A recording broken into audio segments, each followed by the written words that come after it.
Hello, everyone, and welcome to the Evacuate the Queen edition of Remainiacs. Although apparently you're not meant to if you evacuate a place, you're removing someone from a place. If you evacuate a person, that technically means giving them an enema. So let's not evacuate the Queen. I'm Dorian Linsky, and we're prepping the St Valentine's Day massacre headlines for next week's vote on May's zombie deal. In the meantime, I've got two of our regulars on Brexit Doomwatch with me. Naomi Smith is the Chief Operating Officer of Best of Britain, and she tweets as Pimlicat. Hello, Naomi. Hello. Downing Street were quick to deny that the Queen will be evacuated due to civil unrest. The story is promoted by the Brexit-cautious Sunday Times and Mail on Sunday. Is this supposed to frighten the ERG MPs into backing the deal, or frighten the government into extending Article 50, or just frighten the Queen? I mean, she may evacuate herself if she's really worried about no deal, as I'm sure a few of us are wondering if we're going to have some brown trousers moments. I just think it shows just how calamitous leaving the EU has become, and the idea that the riots would be so bad as a consequence of no deal, that the Queen, who already has probably the most highly trained security staff and bodyguards in the world and lives opposite, is it Wellington Barracks or something that's off that one? Yeah, I mean, that she would need protection, and God help the rest of us. So I think this is absolutely the government weaponising no deal still and trying to use it as a cheap political ploy to get everyone to back their deal. Also joining us is Ian Dunt, editor of politics.co.uk and self-confessed not the cheeriest fucker on the planet, which would be a surprise to listeners. How are you, Ian? Yeah, all right. Not that cheery. We're going to talk alternative arrangements a little later, but first there's some good news for you as someone who thinks that the UK-certified dual vape sticks are no good, because HMRC has decided to wave EU goods through in a no deal to keep trade moving with no checks at 20 ports for a temporary period, according to The Sun. At least we've got our fags. You said that in such a faggy voice as well. And hopefully it will, revive the great British industry of rum smuggling. But this won't work because it's an EU directive, the thing that limits the nicotine in my dual pods to a level that makes them, frankly, pointless. So all the stuff that would be brought over on the black market would be just as ineffective as the shit they sell here. So no silver lining. There's no silver lining. No, there really isn't any silver lining to that scenario. Just checking. Or Brexit. This week's special guest is an actual member of the shadowy power elite that secretly runs Britain. As Cabinet Office eminence greased Mycroft Holmes in TV Sherlock, he literally is the British government. However, confusingly, being an actor, he is also a resident of Left Behind Royston Vasey. So he's seen Brexit from both sides. Welcome to Remainiacs, Mark Gatiss. How are you? Very depressed. I'm fine. We'll change that. I'm fine, yeah. On a scale of 1 to AC Grayling, how much of a Remainiac are you? Oh, God. 5,000. Still nowhere near. Are you sort of hard Remain, just revoke the whole thing, let's have a people's vote, maybe like a Norway option dabbler? Or I'll tell you the truth, Dorian. I was very keen to come on your show because I like it and I want to spout. And in fact, I've really just come to swear because I heard Ian. I don't get to swear enough, so I'm really going to fucking swear. No, but I've often hesitated about doing anything like this. I've had several invites to Question Time and stuff like that because I always feel, in the end, the terrible revelation is I'm basically just a man in a pub. You know, I have a lot of opinions, a lot of sometimes quite forthright and violent opinions. But in the end, I feel slightly shamed when detail comes into it. I remember very well Jarvis Cocker on Question Time. I was going, this is amazing. Wow, Jarvis is... And then he says something, and then it's like, so the Middle East, Jarvis. And he just goes... So in terms of like the terrifying, dreary detail of Brexit, which of course is why we're in this fucking shit show in the first place, because something which is so complicated should never have been made into a binary choice. I am, like most of the world and the country, a little hazy about what exactly to do. But it never stops Nadine Dorris. But absolutely, in my heart, I think very simply and very fundamentally, I'm a huge Europhile, but also fundamentally, it is a bulwark against another European war. I think I always thought the EU is, of course, crazily bureaucratic. It's the money. It used to make people's eyes bleed. The amount of pointless waste and stupid shuttling about across Europe and all those things that have genuinely put people's backs up about seeing people who look like they're just, you know, smirking in their sort of Luxembourg beer and all those things which have genuinely been used to fuel it are completely, you know, correct. Or to a greater or lesser extent, there is a great deal to be said for all that sort of stuff. But fundamentally, arguments about bananas versus genocide, I know which side I'm on. And I'm very frightened now. I'm a natural, stupid, cockeyed optimist, but I find myself daily terrified and really scared about the future of the whole continent, because Europe is where war starts. It really is. And we could have another European war in a heart. It's like Europe's slogan. Where war starts. They are rebranding that. So that's, to me, I absolutely love the notion of being part of Je Sans Frontières and everything that goes with freedom of movement, and that it's an amazing thing, which we are now gleefully flushing down the toilet. I saw someone tweet the other day that we've reached that stage. It's a very particular, might have been you, very particular part of the English character, not even the British character, which is essentially having 30 pints of cider, taking your shirt off and standing in the middle of a motorway saying, "Come on, then!" And that's where we are. Has it changed your sense of Britain, or like you say specifically England, and kind of very much who we are? I used to always think, and maybe in a sort of stupid, lump in your throat Jerusalem kind of way, that what the British always had was a hard-won reputation for basic decency. I know that sounds like a Daily Mail thing, No, but it's a sort of a kind of muddling through gentleman amateurishness, which kind of does all right. They'd sort of say if you were in a tight corner, you probably wouldn't mind having some British people there. I think that has been ripped away, exposing what was probably there all the time, which is a fascist mask or fascist face. And that, I find that genuinely very upsetting and very depressing, because it's not really who we are. And you read daily examples of amazing kindness and decency, but there's this sort of I hate to hyperbolize, but I really think this is the closest we've come to anything like the Civil War since the Civil War. There is a Roundhead Cavalier thing going on here, which is very real. And the more that those cunts call themselves Brexiteers and imagine they're twiddling their moustaches, the more they identify with that sort of pretend buccaneering versus a sort of plodding parliamentary way of doing things properly, i.e. not lying. And I really feel, it is splitting families and friends, and my in-laws we didn't speak to for 3 weeks after the vote, and it's still quite tough. And I'm very interested. I love the Civil War as a period, and I find it incredibly resonant. It's there all the way. All these things have happened before, and I feel like we're in that sort of situation. I mean, I said the other day, the only thing left for Theresa May is to raise the royal standard in Nottingham and get it all started. It's so true, isn't it? Like when you read that history, like I was reading this account of the trial of the king, of Charles, at the end of it, and at the beginning of it, they say, by the will of the people, this is going to now take place. And Rainsborough, so the wife of the guy that was commanding the army, stood up and went, "No, not the people, not even half of the people, and not even a quarter of the people." And that whole thing of like, there is no many people, it's there, right? Although there. they were right, Ian.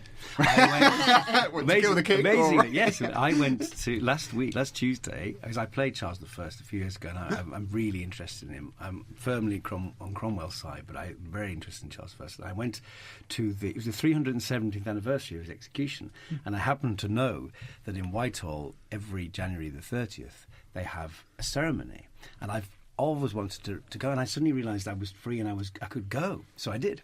The Society of St Charles the Martyr, the only saint of the High Anglican faith, and they have a ceremony at the banqueting house where he was executed. It was absolutely fascinating. How do you think they voted in the referendum? I would. It's hard to call that one, but I'm going to take a stab. Were they quite emotional? It was very interesting because, like all these things, like all churchy things, it was a mixture of sort of mysticism and boredom. It was a high mass which went on. I had to leave. It went on for hours. All the smells and bells. Yeah, bells, amazing, and proper costumes which you don't. And look, if you're going to do it. Yeah, yes, exactly. Is my take on it. But I'm from a very sort of, piss weak C of E background. It's all magic to me. The most amazing thing was the deacon's sermon was quite angry. And you used to, of course, to a sort of baked beans were a bit like Jesus kind of approach. And he was still angry 370 years later. You lost. Get over it. Later in the show, we'll be looking at the latest state of play in Brexit. How are those alternative arrangements coming along? Plus, Nissan in Sunderland, will it cut through to leave voters? And did some Remainers exhibit unseemly glee at the car maker's decision not to invest further in their plant? And a bit more besides. But first, a reminder from Naomi. If you can't get enough Remainiacs in your life, the first of our new exclusive 5th episode is out now, exclusively to Patreon backers. On the new monthly Ask Remainiacs podcast, we answer your questions in a thrilling spin-off show that's part Any Answers and part Hollyoaks Moving On. Ask Remainiacs goes to Patreon backers on the $5 a month tier and upwards. So if you're not supporting the show on Patreon already, it's a really good time to start. Just search Patreon Remainiacs or go to our Facebook page to find out how to sign up. You'll get the new Ask Remainiacs podcast, plus the legendary Remainiacs coffee mug. New designs are coming soon, as well as our rather lovely other benefits too. And that means early access to the weekly show, a Monday column from one of our panellists, and early bird access and discounts on Remainiacs live tickets. Ian, Dorian and I are doing one tomorrow night in London with David Schneider, and we're already doing push-ups to get ready. If you're a Patreon supporter on the 2-tier level, look under your memberships and give yourself an executive upgrade to get the new show and more. Search Patreon Remainiacs or go to our Facebook page to find out more. Thanks, Naomi. OK, on to the current state of the disunion. This week, the government went back to Brussels to reopen negotiations on the Irish backstop as part of a withdrawal deal that the EU said was definitely closed. Ian, there's much talk of alternative arrangements. Of course, we'd all like alternative arrangements in a vague sense in our lives. But what's it actually mean? It just seems to sort of go away and come back with something. Yeah, it doesn't mean anything. So this Malthouse compromise fucking thing that we have to somehow call it. At the heart of it, I mean, there's all this sort of just all this nonsense about, well, we're not going to pay this, but we'll extend the transition, we'll do this. Well, by the way, they're not talking about extending transition. They're talking about shortening transition by 1 year. The fact that it's constantly reported as extending by 1 year is really quite deeply misleading, because they're acting as if the extension mechanism does not exist. And that extension mechanism will be used because we're going to need every fucking second we can get in that scenario. So they're actually talking about reducing the transition by 1 year. And then when you get down to it, when you get past all the crap, what you've got is you've got a paper by a guy called Singham. Singham is like the moron's genius. You know what I mean? Like, so he's always the guy that the Brexiters go to for all the detail. His detail, he's a really quite deceptive sort of pundit, really, because he knows all these little bits of WTO stuff, and he just uses it really to cover up the fact that what he's saying doesn't actually have any proper force. Blinding them with science a bit. Blinding them with just sort of words. Nonsense terminology, which no one, there's about 3 guys that know all the words, and they're just like, well, this is just fucking is complete nonsense. So you take like tariff rate quotas, even that as a concept, if you're in an audience, you have to explain what that is. He'll just, as part of the thing, and then the TRQ's this and TRQ's that, and as long as you just blibbity blibbity blibbity blibbity, and everyone just feels alienated from the debate and backs out. But when you get to the heart of what he talks about, it's nonsense. In this paper, you get to the heart of it, and it's just more high-tech solutions which do not exist. When you come to point 50, he numbers his paragraphs, because apparently if people number paragraphs, it means that you're serious. He numbers the paragraphs, and in point 50, it says, and there will obviously be checks for the agricultural goods. So even on the basis of what it is supposed to do, it does not do it. And it does not do it using technology which doesn't exist. So ultimately, the Malthouse shit has absolutely no substance to it whatsoever. And also, there are other things other than this sort of max-fac unicorn, Fujitsu, whatever it is, technology thing behind it. It is also seeing us paying $50 billion in the divorce, £50 billion in the divorce bill with absolutely no certainty of any lasting deal off the back of it. What, as you said, what was previously billed as an implementation period becomes 3 more years of negotiations under this plan. Having any kind of transition period without a withdrawal agreement has already been completely ruled out by the EU. So really, this is just more blindfold Brexit. It is more, just going into the unknown with it. And it's a real basis for hardliners to do the thing that they really want to do, which they've been resurrecting lately, which is this bloody GATT clause. What is it? Clause 24. Yeah. That even the Brexiteers' only economist, Patrick Minford, has trashed and said it would absolutely wipe out manufacturing completely. That comes from Singham. You can see all of this stuff just come from these places. Like, oh, here's this other article we found that actually sorts everything else. You want to ask one pertinent question about Article 24. It requires the consent of both parties. Now, there's many other faults of it that mean that it's not relevant. Yeah. But that fact alone means that it is not suitable for no deal prep. Because you require the other party to say, we're signing up to... And for that reason, it has never been used, in my understanding. I don't think it's ever really been used. Right? No, I don't think it has. And I think it's also a bit misleading that there isn't one Article 24. I think there are multiple Article 24s within the GATT framework, and it just... We know the one that they're talking about there, and we know that it doesn't do what they say it does. So, but the thing to think, it's kind of like in a movie when there's a kind of team of people all rummaging through files, and then finally, all late at night and all stressed out, and then someone picks someone and goes, wait, I've got it! Yeah. It's clause 20 bazillion. And everyone goes, that's it! And they're running to Parliament going, we found the one document which will solve everything. 12T. 12th, yes, 12th clause. But isn't it? Because it's clear. It's like being in a waking nightmare, isn't it? It's clear that nothing will ever be enough for them. We're just wasting time. May goes back and forth, changing her mind literally between putting her shoes on and taking them off. It seems, and people are so confused. But it's like they just want out, and now it's the contagion is spreading into the country to be a sort of. That new catchphrase, I think we should just get on with it, has now come to mean a real thing, which is like, it doesn't matter what it costs, doesn't matter if we literally slit our own throats, we must just go. And this now, all this stuff, it's like, they could pull out a new 12T clause out, and then it'll be like, oh, we'll talk about that for 3 days, then it'll be trashed by somebody, and then we'll just creep closer and closer to no deal, and that's what they want. And the Malthouse stuff is all about intranecine warfare of the Tory party, and they've been slammed, I think, today. I've seen a few people really going for them over using civil service support for working on it, because it isn't reaching out to Labour, it isn't talking to anyone, it is not a parliamentary thing, it is not a government thing. It is very much a Conservative Party thing, and they shouldn't be using civil service resource to sort of help get it through. We seem to have slid past any of those novel rules a long time ago. She looks like she's given up on it anyway. I mean, the speech that Theresa May did in Ireland yesterday was life, indeed, hope, optimism, anything like that.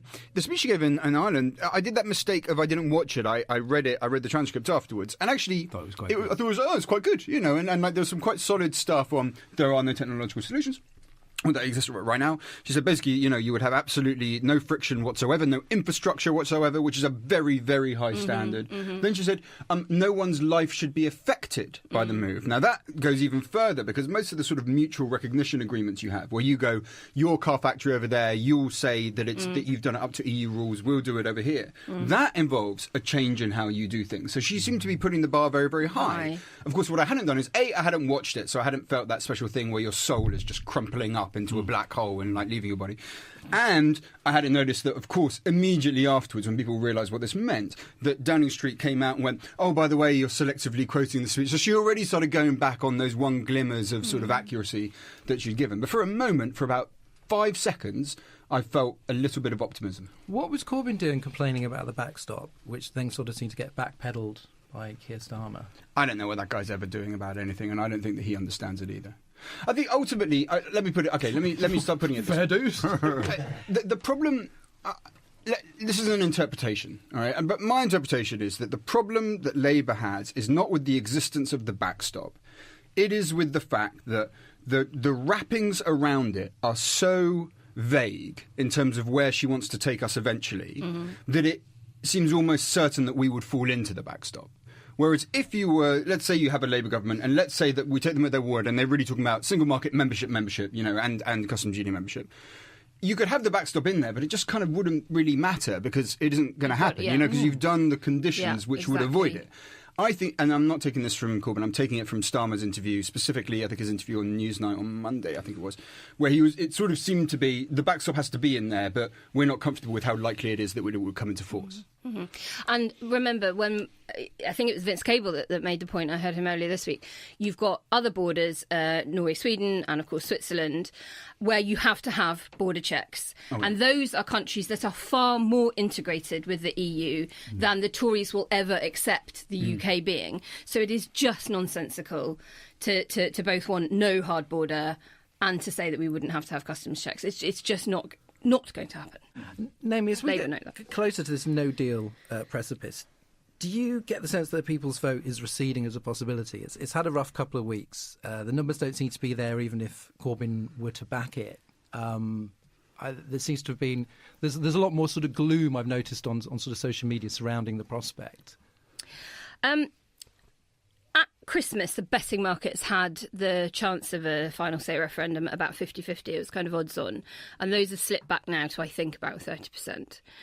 But given what we know about public sentiment from all of our research and data and how even Leavers, a significant proportion of Leavers do want another vote, I think that the population at large still is broadly in favour. We've never had the numbers in Parliament, and nothing has actually changed on that.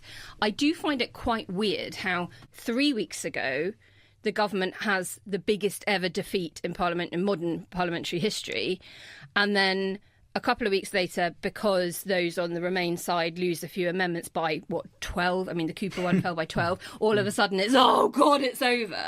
When, you lost the battle, not the war. And perhaps it's just because I'm a Lib Dem and I'm used to losing that I'm like, guys, like, what are you panicking about? This is what happens. You lose the battle, but you will eventually win the war. And that, you don't take your Although the Lib foot off Dems the pedal didn't win the war. Well, they do in by-elections and council elections up and down the country, and they've been in coalition in Scotland and they've been in coalition in the UK. I think they lied. I think they did win, because I think the coalition, which I miss now as a period of great stability, was one of the few periods in recent history when we seem to have a functioning government. Indeed. I think, and also it's absolutely clear now that they were a brake on the Tories' nastiness, and then amazingly they got all the blame for it. I think it's very sad. That's because they're not as good at politics as the Tories, who saw all of that coming and played it very well. But not a huge amount has actually changed. So in terms of the likelihood of getting it, look, we've just got to break it down into its component parts.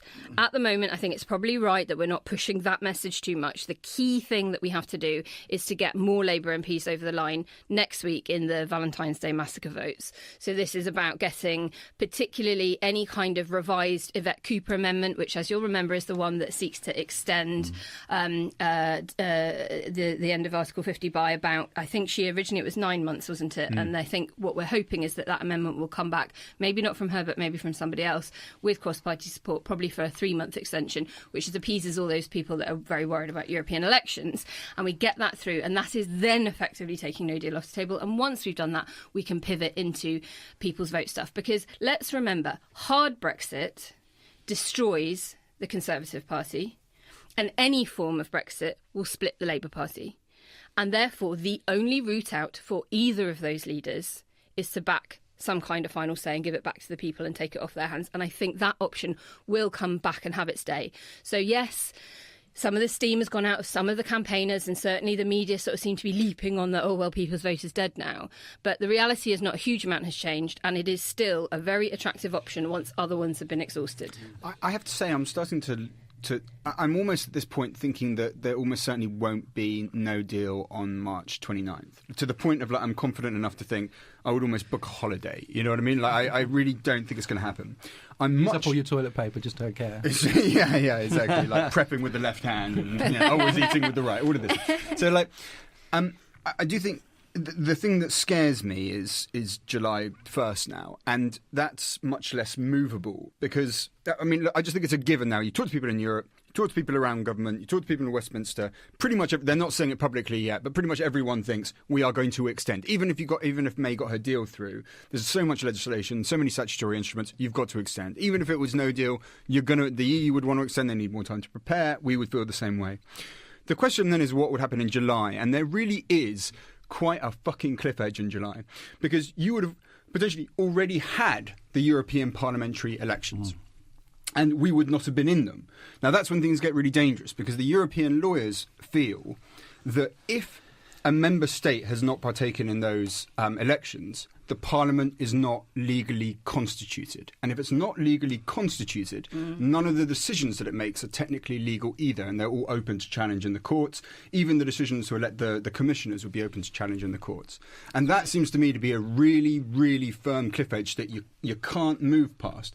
So each day I get more and more relaxed about March and more nervous about July.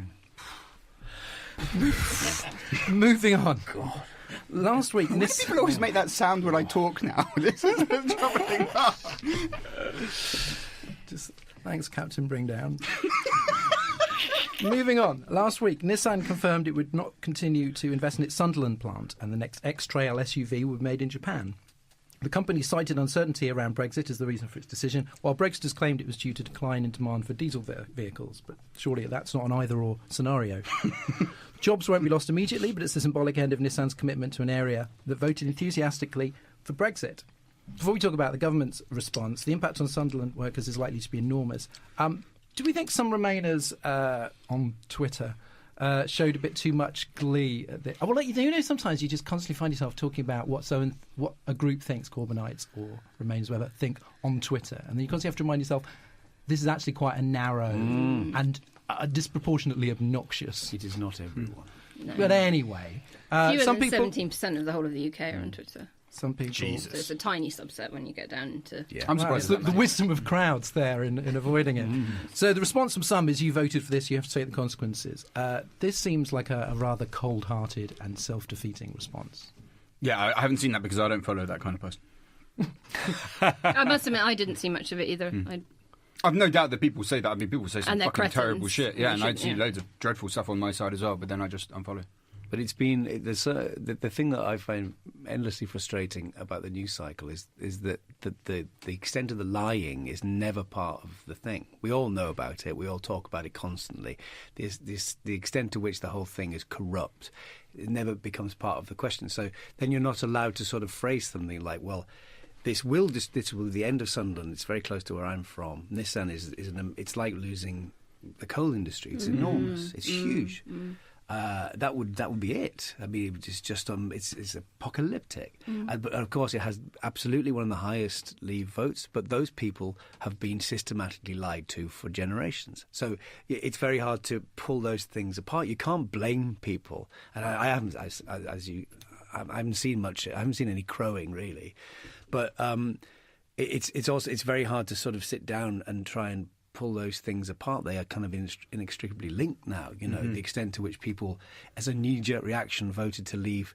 It was exactly the same in Wales. Cornwall's the same. You know, you everywhere you go in Wales, there's a roundabout with an EU flag on because they've invested so much money, and yet there was this sort of pathological desire to be rid of them, and it's totally inexplicable. And the North East is the same. It really, really needs the EU, and yet in a sort of a vicious way has bitten back, and so Sunderland now feels to me like a sort of exemplar. It's like, of course this is where it's happened. Of course it is. It seems like a terrible natural recoil to the whole situation. It's like. Everything they said wouldn't happen has happened. Yeah. It plays this almost totemic role, doesn't it? Because Sunderland was one of those results that sort of most people around. People have that thing around sort of making cars, as if Peter always used to talk about this as if that's the only kind of work that Britain does. You know what I mean? Like marketing isn't real work, and fashion isn't real work. But for some reason, whenever the news goes to a scene of work happening, it's like it's a car factory, and that's what it's like the coal industry in America. It's just that kind of totemic industry where it's just like this is proper industry. Right. Yeah, it's a representation of the working class, and so for all of that, it's going to be there. But of course, the thing that we don't do enough is thinking. Because you can't see it. This is so much of the problem of the way that we think about politics. It's only about the things that we can see. We never talk about the things that we cannot see. So one of the things we can't see is investment which isn't taking place, which otherwise would be. Opportunity cost. Right. And where will you send the TV crew to show that? But if you talk to anyone in business, big businesses to small, what they talk about is the kind of investments that are now not taking place, which otherwise would have been, rather than decisions to move production to another place, which usually is the very worst case scenario because that costs money to do. Vox pops in Sunderland over the past week, and the enthusiasm for Brexit seems to be replaced by a sort of resignation and cynicism, but no small amount probably of let's get on with it.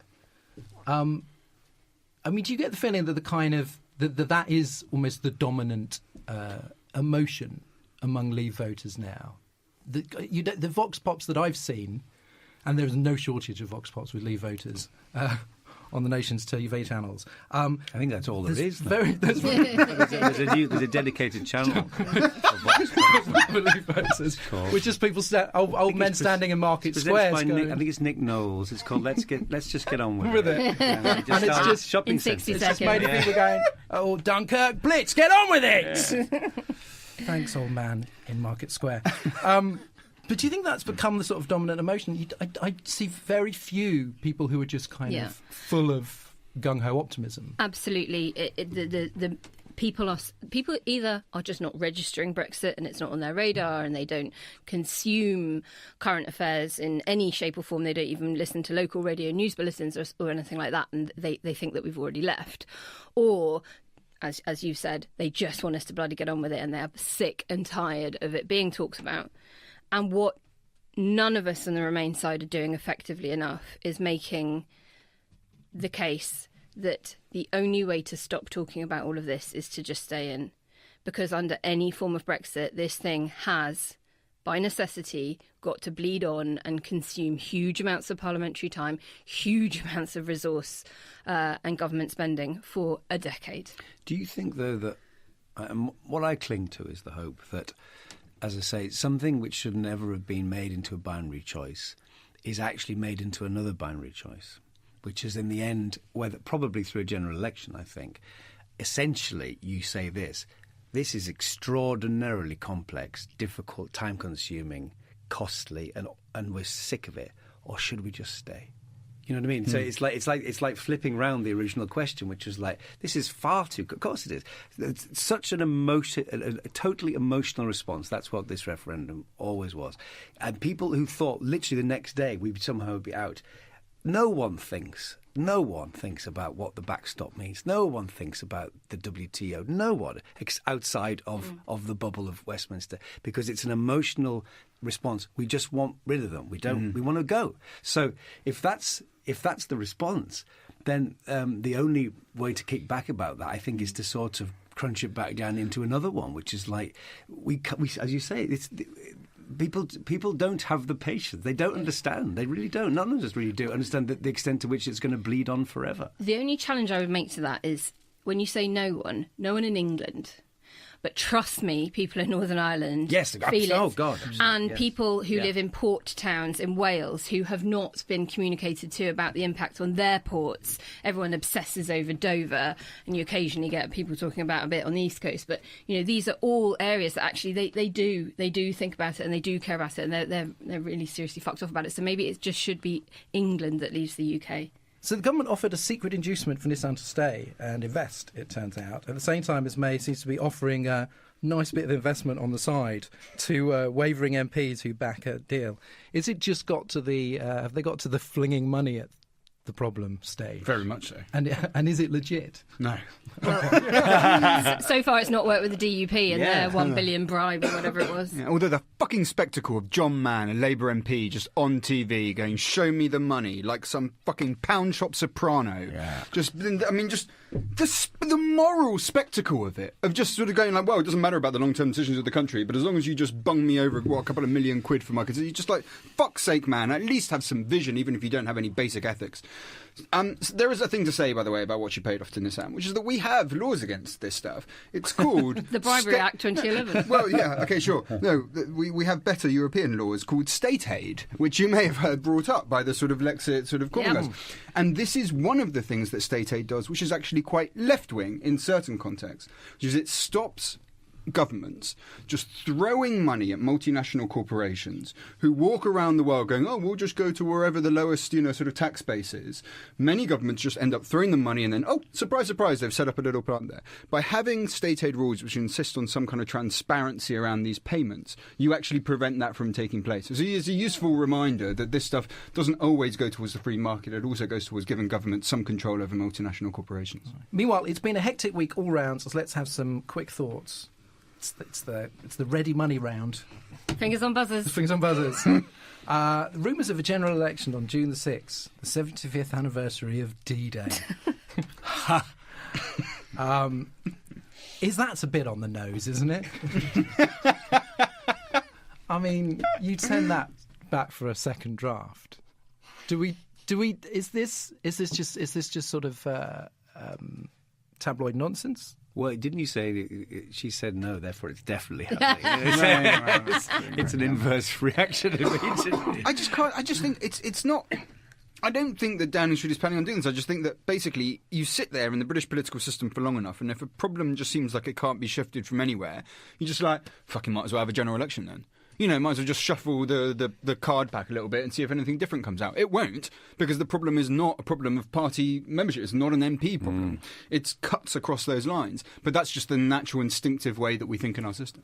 What we do know is that the Conservative Party is hiring field organisers on short-term contracts in all of their marginal seats, and we know that they've bought up out-of-home and print media for those weeks. So they are certainly not taking it for granted that there won't be a general election and are putting a fair amount of money into it. However, that supposes that conversations between Conservative Central Office and Number 10 are actually happening, which I don't really think they are. Well, you can tell because they were the one that got caught with their pants down by the snap election 2017. that their own Prime Minister called. Exactly. So, The general election would certainly lift the nation's spirits, though, wouldn't it?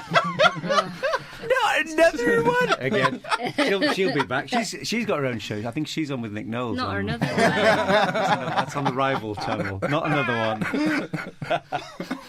Brenda. I wouldn't be surprised with the June the 6th thing because of this extraordinary thing which has gripped us, which is that people who grew up watching war films now actually believe they fought in the war. That there is a sort of, we might call it the John Mills mentality. They've all just decided that was the war, and we always seem to do well at the end of those black and white films, and therefore that must have been it, wasn't it? It's amazing. It's a sort of national fever dream, I think. But yet they call 999 when the KFC is run out of chicken. So that seems reasonable, to be fair. Podcast favourite Daniel Kawcynzski MP lying about Britain getting no money from the Marshall Plan, which is famously untrue. We got more money from the Marshall Plan than anybody else.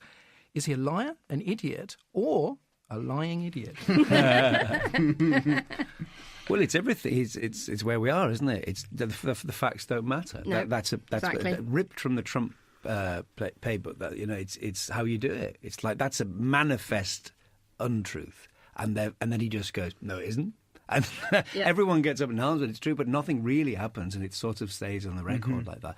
It's disgraceful. But it's just so weird because it doesn't even pass literally the first the Wikipedia page test, which is like, oh, I wonder who got the most money from the Marshall Plan. Oh, okay, it was us. I better not say that. Yeah. And so you just think, does he just check and go, say it anyway?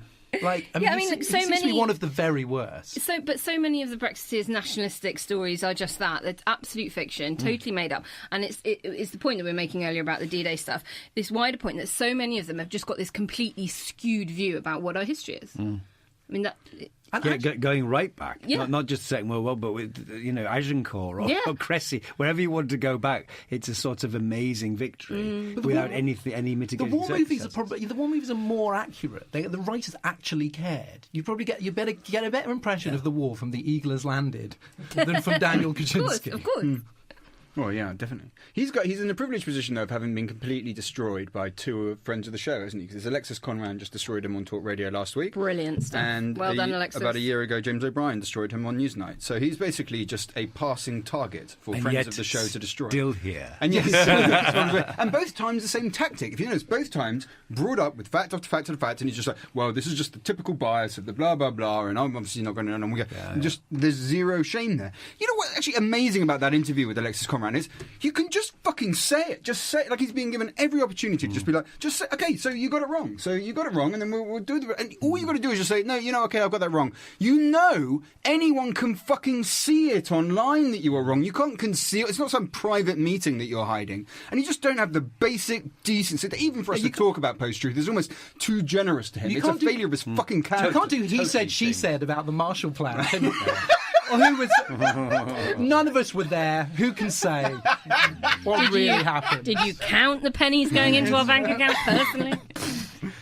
And finally, Labour moderate MPs apparently ready to leave the party again and form, I don't know, a new centrist party, a little hangout group.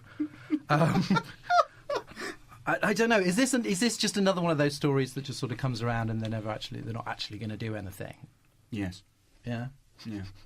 Well, if the Tory party proves anything, it's that a broad church is obviously extremely successful. The only thing is you have to sort of keep the broad church, the pillars of it standing in the midst of an eternal earthquake at the centre of a black hole, and then everything's fine and stable. That's where we are.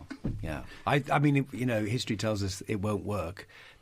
Any kind of SDP-like split will just destroy them, and they need to affect change from within. But the Labour Party is comprehensively fucked as everything else. I do understand how, if you're a Labour MP, certain Labour MPs, how do you go to the public, having said what you've said about the party? Work? That's what I. Yeah, how do you wake up? I mean, how do you even do it? But I mean, ultimately, you've said what you've said. You've said things like, you know, this is a party that has a real problem with anti-Semitism at its heart.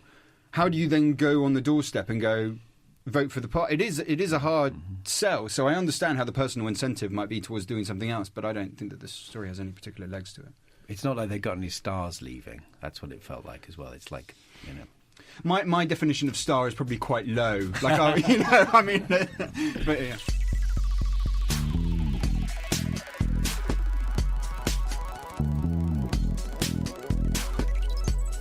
Our guest today, as you've heard, is Mark Gatiss, writer, actor, mainstay of Legal Gentlemen, Sherlock and Doctor Who, and regular on the brilliant Talking Pictures TV channel, which shows ancient movies from back when Britain was great and black and white.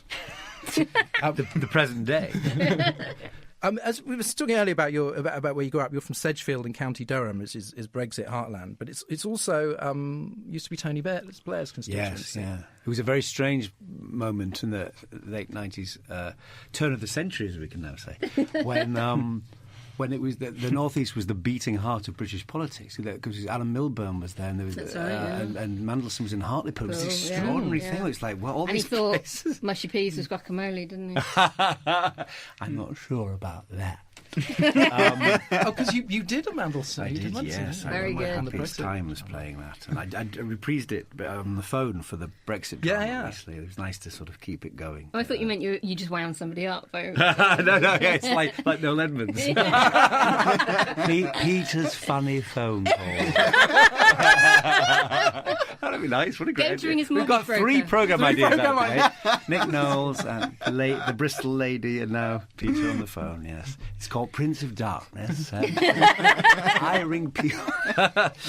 Yes. You give them mortgage advice. Yeah. What was the question? Because, I mean, during that era, during that kind of sort of Blair era, I mean, did you see? I mean, obviously nobody was thinking about referendum, are we going to leave the EU, whatever. But the kind of sort of the sort of vaguer, broader discontents that you think that fed into the referendum result. In that area, was that just something that you would know? There's a very good book. I wish I'd have to look it up. But there's a very good book called "Coming Back Brockens," which is an old mining term for sort of coming off a shift, sort of knackered. And I've forgotten who wrote it. It's a really good book about this guy who's from the northeast and he moved away. Then he got very ill and he had to move back. And it's a sort of memoir about going back into Labour heartlands, but really on a day-to-day basis, really realising that an awful lot of the people he'd grown up with were sort of quasi-fascist, and that there was a real hotbed of resentment and racism that you just can't really expunge, even though it's a massive, Labour voting. It's like the anti-Semitism problem. It's like it's very, very deep, and it doesn't really have much truck with modernisation or the way that politics seems to change in lots of other ways. So, I mean, it's a very where I grew up was the mining industry was destroyed, and it's like all these other places, it's desperately in search of a new industry, and there isn't anything naturally there to do. There's some tourism and stuff like that, but like a lot of places, it gets by, it ambles on. But I can absolutely understand, and I really, as Huey Green used to say, I mean this most sincerely, I really do feel that one of the biggest problems that Remain has is to ignore the genuine grievances of places that have been completely abandoned, genuinely. Like, there are some places in this country which are the equivalent to the American Rust Belt. They have just been abandoned. And you go to certain seaside resorts and stuff, and there's just acres of closed-up shops, and you think, what on earth goes on here anymore? There's nothing left. And so I totally understand it, but the horrific thing to me is the way that has been manipulated by the genuine elite into fuel to get what they want, which is essentially to melt the country down and flog it off, which is, I think, what's going on. Because Royston Vasey, I suppose, was this epitome of kind of weird, nowhere. Not quite left behind. Maybe left behind. We didn't realise at the time that we were sort of predicting. And when we did 3 new episodes for the 20th anniversary of something, and any excuse. No, he was winning the Perrier Award. We decided that was what we might as well do it for, and we couldn't resist it. We didn't do it much, but Edward and Tubbs their mantra is what it is, and then Edward actually says, "Take back control." Oh yeah, he is a UKIP. Because he looks like Michael local Gove. chairman. Yeah. But it really was it was like, this is irresistible. We didn't want to sort of do it all the time, bang the drum, but it was great fun to do. But also, this is a local shop for local people. There's nothing for you here. Is what Britain has become. When we first made it, it was like a sort of dark reflection of all our childhoods and everything. What we didn't realise was it was a prediction of where we get up to. And we liked that those 3 specials end with it's like the end of the Crazies. There's a kind of crazed riot in which everyone has now taken on their mantra and started putting their noses up and having T-shirts and it feels like that kind of madness has gripped us all. Because I think there were bits of, not just in The League Gentlemen, but in some of your other work, there is a kind of interest in this sort of, I'm not sure whether nostalgia is quite the word, but sort of interest in certain kind of aspects of sort of British life and British television from when you were growing up. Oh God, yes. And sort of, whether it's like kind of M.R. James adaptations or whatever, just the movies that were on TV.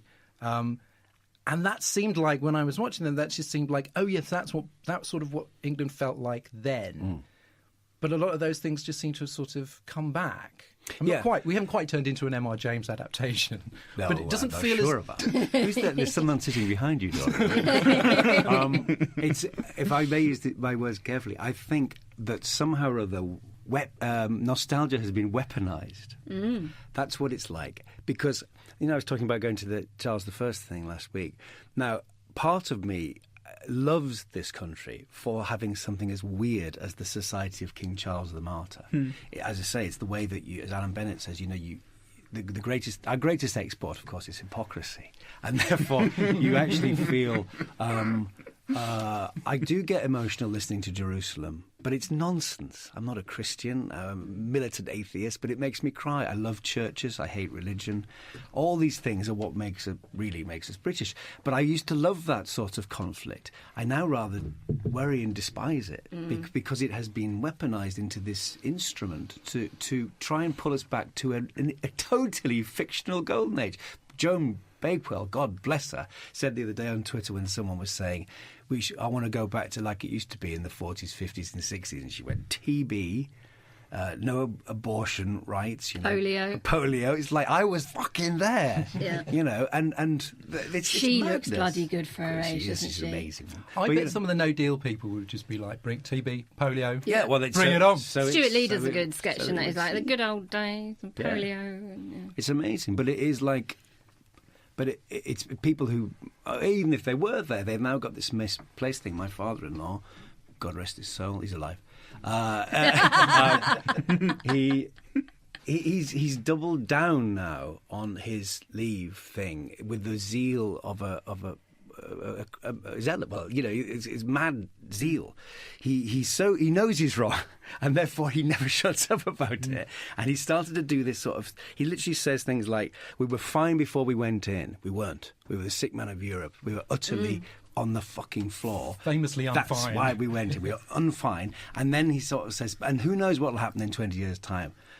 Well, yes, that goes for anything. So his entire argument is based on the distant past and a sort of fictional future. Well, that's great. So, but in the meantime, he is voting against the future of his own grandchildren, which I find extraordinary. And like that guy, that Vox Pop the other day, that in a Welsh service station, the guy said his son is about to lose his job at the car factory, and almost directly because of Brexit. Well, I didn't vote for him, I voted for me. Well, you're 75, what's wrong with you? It's like a sort of, well, you like this, and you like this. It all goes back, like everything does, to Nigel Neal, my great writing hero, who was an amazing prophet. He could see round corners, and the last Quatermass from 1979, which now it looks even more like a prediction of the future, but it then was a sort of reflection of the energy crisis, and so much of that is sort of resonant, I think. But I always think these days of the brilliant opening narration, which goes like this. If you ignore the bit about the 20th century, it's amazingly pertinent. It goes like this. In that last quarter of the 20th century, society seemed to sicken. Civilized institutions, be they old or new, fell as if some primal disorder were reasserting itself. And men asked themselves, why should this be? And I think often about a primal disorder reasserting itself. The world has gone comprehensively fucking crackers, and I think it just seems to happen. Well, there's another kind of British sort of character, and perhaps it's quite a sort of flattering myth, which, you know, is sort of epitomised by Mycroft in Sherlock as the sort of the ultimate elitist who's sort of hyper-competent. He's kind of sinister and manipulative, but he's hyper-competent. This idea of the sort of suave, efficient, deep state fixer. Yeah. Nobody seems to be in charge. I almost like to think There are people like that, yeah. somebody I was couldn't like agree that. more. That's what I always used to say this in interviews. It's like, I really wish there were a Mycroft Holmes, because they'd save us now. That's what Mandelson sort of wanted people to believe he was, and stuff like that. That there aren't. We are living in a world of howling chaos and utter, as is clearly shown, a world of utter incompetence, where people like Chris Grayling, who is scarcely human, I think, can get to that position. They're all... The other thing I find extraordinary, it makes you realise how little government actually has to happen. Has there been a policy announcement in the last 2.5 years? Do you remember... I'm genuinely nostalgic for a time they'd say the government would make an announcement about schools or roads or traffic pollution or something. James O'Brien calls it Cone's Hotline nostalgia. There's nothing, no, but I mean, real stuff. Real stuff. It's not real. So one of the things that they have done, of course, is to lift the public borrowing cap on local authorities to be able to borrow to build homes. But they're sort of pitching this as an end of austerity. But it's not them putting money in, it's literally just letting them borrow on the open market against the future value of the stock that they'd be building. So it's great that they've done it, but it feels you're like right, the civil service is ticking over the country whilst the government is completely runs around obsessed headless. with Brexit. There is nothing else. That's what James Graham said to me when he was originally writing the drama. He said, well, what else can I write about? There is nothing. Yeah. It's all-consuming. What did you think of Benedict Cumberbatch as Dominic Cummings as a kind of Sherlock gone wrong, sort of carried away by his own cleverness? And he was just like, I've solved it, and I've got all this new data, and then just watching it all go to shit. I mean, the extraordinary thing was, none of us knew. I didn't know who Dominic Cummings was, and I think James is brilliant at being even-handed, you know, and I always find that very laudable and quite exciting that you go, I didn't know that. That's, you know, it's not as black and white. The whole thing is not black and white. That's the point. I think you want to understand why someone like that could take that on as a challenge, and also that there are these people who think what we should be doing is stirring the pot, and the chaos, from out of chaos comes something different. But I suppose the danger would be that being so identified with geniuses, with Hawking and Turing and Sherlock Holmes, that perhaps then it makes it look like he's on the right side.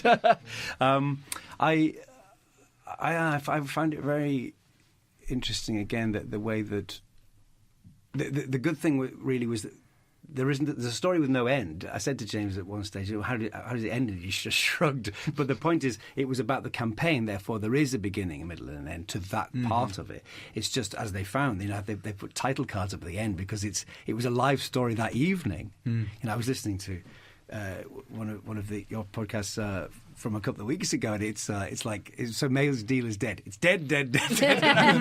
Oh my God! It's changed within 5 minutes. So that I suppose is the great challenge: is to how can you chronicle it as it goes, as it bleeds out, as you so. Well, you and Stephen Moffat have just finished the script for your new adaptation of Dracula. Wow. Which is about, obviously, undocumented Eastern European immigrant coming to Britain and sponging off the local population. I'm afraid I have to argue with you because he's not in fact undocumented. He does it all by the book.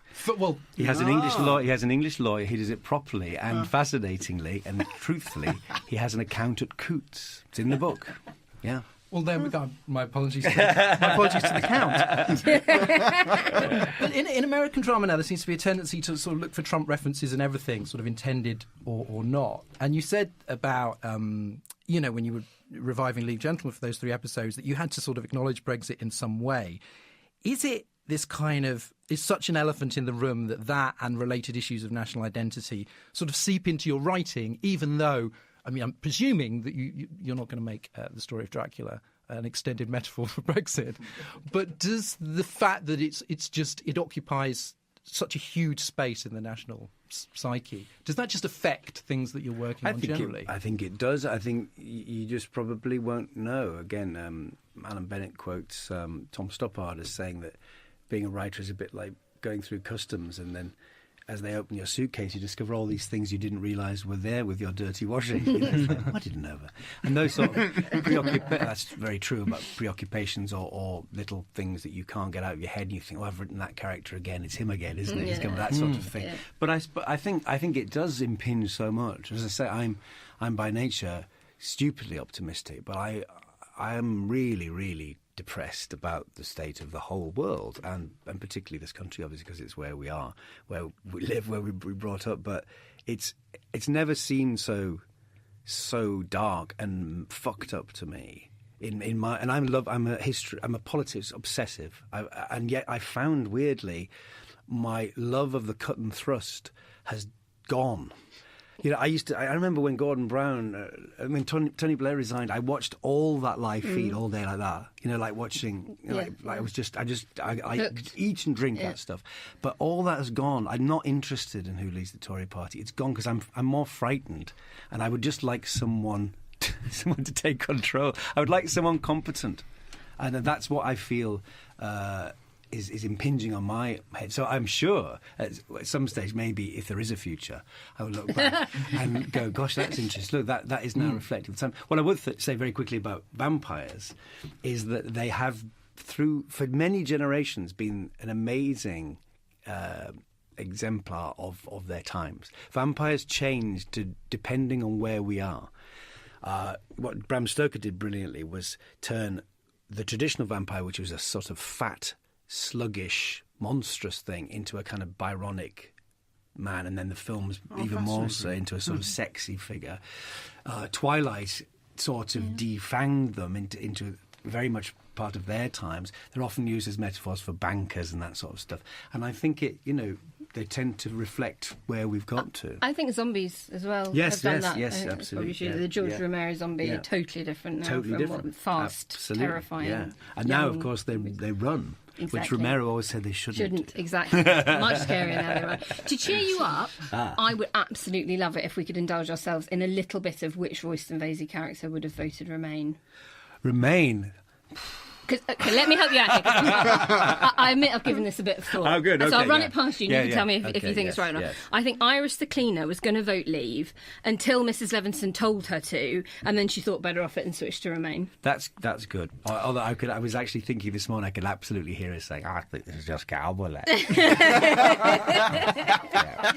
I think Papa Lazarou finds the xenophobia related to Brexit very distasteful, and on reflection wishes that he and his wives had been registered to vote. I think he ate everyone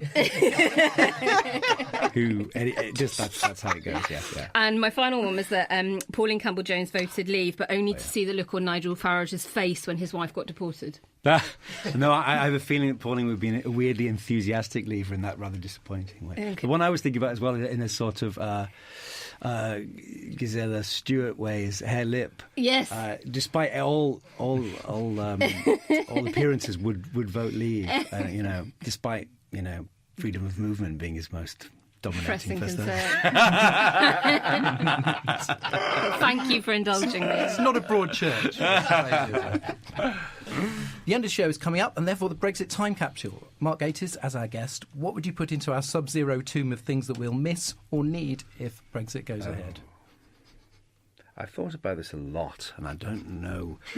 I wonder when on a gag, but I think I would, going back to the beginning, I would sort of put our sense of basic gentleman, amateurish goodness into it, because that's what I miss now, and I would certainly miss it if we don't claw it back. That's what I think has gone. Plus the Radio Times 1973, just to make it like the Blue Peter type. It's the best Radio Times. For our closing foreign language clip, here is listener James Murray with some ancient Greek. Hotan ka hedos tos logos phronon kakos pethe to plethos te pole kakon mega. It means, whenever someone with wicked thoughts wins over the mob with sweet words, the state is in deep shit. Right. We have really upped the game on this. Yeah, I'm sure. Really, these things are improving at quite a rate. Like, there was a time when there were these sort of four-sentence things about, I think this is all a terribly bad idea. Yeah. Now they've turned into these contorted little bits of like, multiple geekery. I might not say it in English, but I'll bloody well say it. They're majestic. It's highbrow stuff. Thank you, James. If you're fluent in European language, even a dead one, send us a short recording at info@remainiacs.com. Keep them cleanish, and we'll use, obviously not that clean, and we'll use the best ones. And that's the end of the show. Mark Gatiss, thanks for joining us. Thank you. It's a pleasure. When is Dracula due? Next year. Way? Beginning of next year. It'll be on. So he has plenty of time to register with the Home Office. Yeah, he's done it. I've told you. He did it in 1897. He's clever. Is it set in that same? It's period. Yes, it's It is period. period. Yeah. No mobile phone Draculas. No. Draculas. I've used the plural. It's like thinking Frankenstein's the name of the monster. What an idiot! There have been a few of them. Thanks for coming in, and thanks also to our panellists Naomi Smith and Ian Dunt and producer Alex Rees. We're off to practice our scales for Remainiacs Live tomorrow night. If you're a Patreon backer and hearing this on Thursday, we'll see you then. In the meantime, here's our theme tune, Demon is a Monster by Corner Shop, and a salute to some of our Patreon supporters.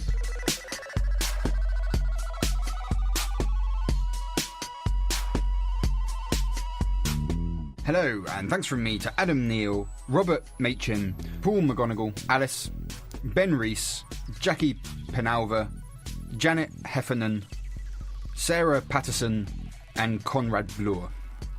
And many thanks from me to Simon Smith, Sir Chittle Benjamin, Charlotte Sunley, Paul Thornton, Huggy, Clive Kane, Fiona James, and Nora Sear-Ober. Oh, and also Matt McCann.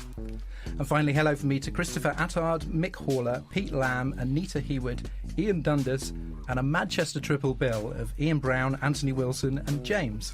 Fingers crossed for Sean Ryder next week. Thanks, everyone. See you next time.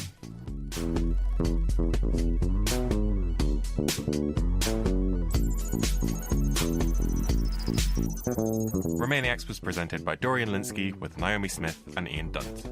The producer is Andrew Harrison, and audio production was by me, Alex Rees. Remainiacs is a Podmasters production.